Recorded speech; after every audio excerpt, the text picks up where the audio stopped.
Continuamos con esta guía de historia del examen Territorium Person. Acuérdense que de lo que me acuerdo, ¿verdad? Voy a tratar de poner de lo que me acuerdo para decirles qué viene más en los exámenes y puedan desarrollar más ustedes los temas y puedan leerlos, porque brincan mucho de tema, ¿verdad? La política de Roosevelt, conocida como el New Deal, como nuevo trato o tratado, consistió de lo que recuerdo de Roosevelt y del New Deal, es que a Roosevelt le tocó, es un presidente de Estados Unidos, ¿verdad? Para empezar, le tocó ser el presidente cuando Estados Unidos tenía una crisis económica muy fuerte. De hecho, lo han preguntado en los exámenes, la Gran Depresión se le llama, depresión económica de Estados Unidos, fue en el año de 1929, lo recuerdo bien, 1929. Se da después de la Primera Guerra Mundial. Acuérdense que la Primera Guerra Mundial empieza en 1914 y termina en 1918, ¿sí? 1914 y 1918. Nunca se pudo recuperar Estados Unidos de aquí. Lo que yo leía es que Estados Unidos creía que esta Primera Guerra Mundial, acuérdense que Estados Unidos no entra desde el principio, iba a durar mucho tiempo. Por lo que yo leía en algunos, no recuerdo ni en dónde, pero en partes de libros, que Estados Unidos creía que esta Primera Guerra Mundial, que pues ya sabemos que empieza Alemania, ¿verdad? Empieza Alemania, iba a durar, bueno, algunos, ¿verdad? Alemania y otros países, iba a durar mucho. Entonces, creo que Estados Unidos entra en 1917, es lo que recuerdo ahí, y empieza a producir mucho armamento, porque como les digo, ellos creían que la guerra iba a durar bastante tiempo, pero un año después, 1918, es cuando termina. Ya haz de cuenta que esta producción excesiva de armamento provocó, o es uno de los factores que provocó algo ahí económico, y por eso en 1929 truena esta depresión económica. No había trabajo, había mucho desempleo, ¿verdad? No había trabajo, creo que no había algo de inversiones, y por eso en 1929 se le considera como la Gran Depresión, ¿verdad? Entonces, este New Deal es como entra Roosevelt a este periodo, creo que a partir del 30 y tantos, 1930 y tantos, creo que en 1933, por estos años, este nuevo pacto que le llama él, es como un plan, digamos, ya un poquito ya la desesperada para poder solventar esta depresión económica, ¿sí? Entonces, lo que yo recuerdo que decía el plan es que pues había que sacar adelante a la gente más pobre, y lo hizo pues impulsando un estado benefactor, algunas decisiones para poder ayudar a la gente más pobre, para poder tener más inversiones, pero lo importante era sacar a flote a la gente más pobre. Por eso esto se refiere a un estado benefactor, un estado que beneficie a la gente más pobre, ¿verdad? Que es la que tenía el desempleo, de lo que recuerdo, ¿verdad? Ahí está. Pueden preguntarte esto, cuándo se va la depresión económica, en 1929, y recuerdo que, pues la historia mucha gente la dice, ¿verdad? Pero recuerdo que algunas personas decían que pues Estados Unidos esperaba que la guerra fuera más larga, la Primera Guerra Mundial, con estas fechas, y produjo mucho armamento, y a la mera hora pues nomás duró un año, ¿no? Y eso provocó, el invertir mucho dinero aquí, es uno de los muchos factores, me imagino, que provocó una depresión económica. Número 7.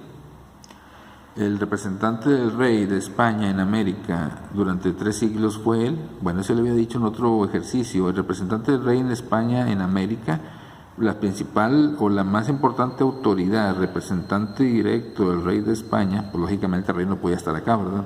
En las colonias, fue el virrey. El virrey fue la autoridad máxima, representante directo del rey de España, pero en las colonias ya que tenía aquí ya lo que era España en América, ¿verdad? En las colonias era el virrey. No, de aquí, ¿qué te pueden preguntar? Pues hay que checar el tema de la colonia. Avéntate una lectura sobre lo que decía la colonia. Pues lo que más he visto en preguntas es cuál es la actividad más importante. Pues la minería. La minería es la actividad más importante. Tanto extrajeron y se llevaron que todavía nos quedó, todavía nos sigue quedando. La minería es la actividad más importante. ¿Qué más? Creo que también algo sobre las audiencias. Chequen eso, también vienen mucho en los exámenes audiencias. No recuerdo bien, pero creo que eran como los territorios. Algo así, ¿verdad? En lugar de llamarse estados o en lugar de llamarse áreas, todo eso se le llamaba audiencias a la forma de dividir el territorio, que en este caso pues es México, ¿verdad? Que era la colonia. Creo, chequenlo bien esto, venían mucho las audiencias y también lo que tenía que ver con los corregidores, también la preguntan mucho. La palabra corregidor, me acuerdo de la corregidora, ya se me fue el nombre, la corregidora José Ortiz de Domínguez, algo así, o el corregidor, pero el corregidor era ¿cómo podemos decir? Como si fuera un alcalde ahorita, un presidente municipal. Era el representante de las diferentes ciudades, digamos, corregidor, se llamaban corregidores. La corregidora José Ortiz de Domínguez, ¿verdad? Entonces también chequen esto. Pueden preguntarles quién fue el primer virrey y quién fue el último. Lo de las audiencias también hay que checarlo, y las actividades principales, que era la minería. Entonces el principal, ¿cómo se dice? El principal autoridad dentro de las colonias era el virrey, ¿verdad? El representante directo. Esta es la respuesta. Número 8. Tratados mediante los cuales México perdió más de la mitad de su territorio y aceptó la anexión definitiva de Texas a Estados Unidos. Por ahí dice que lo vendieron, ¿verdad? Pero lo vendieron para taparle, como se dice, el ojo al macho, ¿verdad? Pero sinceramente pues lo perdieron, ¿verdad? Creo que estaba Santa Anna, de hecho fue Antonio López de Santa Anna, por eso mucha gente lo odiaba en aquel entonces, porque fue el que cedió más de la mitad del territorio que era de lo que ahora es México a Estados Unidos, y fue el Plan Guadalupe Hidalgo. Sí es una pregunta que siempre viene en los exámenes, hay que aprenderse. El Plan Guadalupe Hidalgo, donde ya México le daba o le vendía, como les digo, de manera muy absurda, más de la mitad del territorio que era de México a Estados Unidos, y la anexión definitiva de Texas. También aquí creo que también se vende una parte que se llamaba la Mesilla, hay que checarlo también. Y fue Antonio López de Santa Anna. Por ahí también hay una batalla que se llama el Álamo, también hay que checarla, leer un poquito, que la historia nos dice que Santa Anna, que era el principal encargado del movimiento, venció a los estadounidenses, los venció, pero desafortunadamente, como siempre pasa, se vendió, ¿verdad? Se vendió, y haz de cuenta que la historia dice que en el Álamo México perdió, pero por ahí se dice que inclusive la había ganado, ¿verdad? No recuerdo qué pasó ahí, se retiró o algo así, pero a final de cuentas pues México perdió o vendió, como lo quieras ver, más de la mitad de su territorio en el Tratado Guadalupe Hidalgo. Número 9. Entre los aspectos que caracterizaban al Estado absolutista destaca la existencia de, aquí la palabra clave es absolutista. Los estados absolutistas son aquellos que tienen una sola persona que es la que toma todas las decisiones, un monarca, digamos, un monarca, que es una sola persona que toma las decisiones y tiene el poder, ¿sí? Entonces, eso quiere decir el estado absolutista. Por lo tanto, aquí no hay industrialización, pues no, ¿verdad? No hay parlamentos poderosos. Parlamentos son pequeños grupos de personas que tienen el poder. o los parlamentos también son los que hacen las leyes. Entonces, como absolutista tiene que ver con un monarca, una sola persona que tiene el poder, entonces la respuesta correcta, que una característica, es la monarquía fuerte. Monarquía quiere decir mono, uno solo, que domina y toma decisiones. Entonces absolutista es lo mismo, por lo tanto la respuesta sería monarquías fuertes. Y número 10, detonó el inicio de la Primera Guerra Mundial. Pues también chécate la Segunda Guerra Mundial. La Segunda Guerra Mundial, la primera ya les había comentado que se da de 1914 a 1918. Si tú te aprendes periodos, te van a ayudar mucho en historia. Es imposible aprenderse toda la historia, pero sí con las fechas te quitas respuestas. Y la Segunda Guerra Mundial es de 1939 a 1945. Hay que ver algunas películas bélicas también, ¿verdad? En las películas se aprende.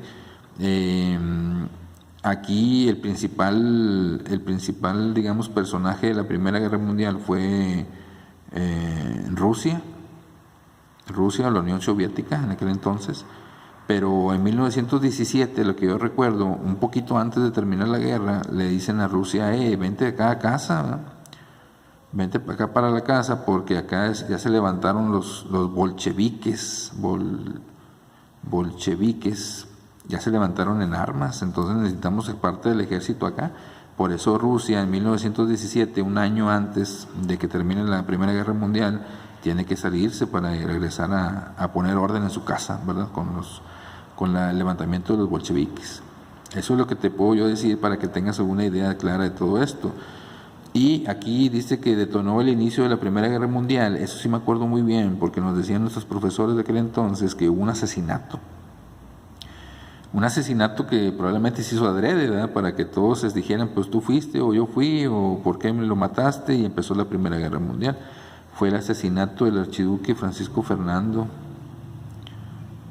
en Sarajevo, ¿verdad? Creo que aquí Francisco Fernando era del Imperio Austrohúngaro, era uno solo, y después ya se separan. Y ahí lo matan en Sarajevo, y ahí empieza el rollo, ¿verdad? Muy probablemente la persona que lo mató lo mandó a alguien para que detonara todo esto de la Primera Guerra Mundial, el asesinato del archiduque Francisco Fernando en Sarajevo. ¿Okay? Eso es lo que detona la Primera Guerra Mundial. La Segunda Guerra Mundial, pues hay que checar todas las cosas importantes. Por ejemplo, aquí checa los dos frentes, los aliados y las potencias del eje, y checa acá cómo se llamaban los dos contrarios también de la Segunda Guerra Mundial. La historia de Hitler, qué intervención tuvo Hitler aquí, quiénes eran los presidentes de, por ejemplo, los países más poderosos en la Segunda Guerra Mundial, también lo preguntan mucho. Checa o lee algo de lo Pearl Harbor, qué pasó en Pearl Harbor en la Segunda Guerra Mundial. Cuando los japoneses atacan bases ahí marítimas en Hawái de Estados Unidos y hubo muchos muertos. Lo de Hiroshima y Nagasaki también, no sé cómo se escribe, que es donde termina la Segunda Guerra Mundial, donde Estados Unidos manda una bomba atómica, la más potente de aquel entonces, y hace que Japón se rinda. Manda una bomba a Hiroshima y una a Nagasaki y Japón se rinde, ¿verdad? ¿Qué otra cosa de aquí les pueden preguntar? Sobre la Revolución Rusa, que les dije algo de aquí, cuando los bolcheviques se levantan, ¿verdad? en la URSS. Checa también la Revolución Rusa, características generales que te pueden preguntar de aquí. ¿Qué otra cosa de aquí? Pues yo creo que hay muchas cosas que puedes leer sobre la Primera y Segunda Guerra Mundial. Entonces ahí está la participación de Hitler en la Segunda Guerra Mundial. Rusia fue otra vez el principal participante, digamos, y luego ya entra Estados Unidos, ¿verdad? Ya entra Estados Unidos con lo de Pearl Harbor, y luego después también entra México. También México entra con los aliados, porque a México le hunden, creo que 1 o 2 barcos submarinos alemanes, le hunden 1 o 2 barcos con bandera mexicana en área o el mar internacional, y por eso México le declara la guerra también a Alemania. ¿Quién era el presidente de México en aquel entonces? Pues el último presidente que ha sido de extracción militar, Manuel Ávila Camacho. Manuel Ávila Camacho era el presidente de México en la Segunda Guerra Mundial. Muy bien, trataré de subir más ejercicios para que tengan más material. Tenemos ahí unos exámenes para que entre más la historia tiene que ser así. Si es pregunta y respuesta es aburrida, pero si alguien te la platica, espero no haberles echado tantas mentiras, yo creo que no, ¿verdad? También sí me defiendo, ¿verdad? Pero un maestro de historia, por eso es interesante que sabe mucho más, ¿verdad? Lógicamente, pero si la historia es así, como se ha hecho o se ha dado a los alumnos, el alumno se le queda más que pregunta y respuesta, le saca más sabor.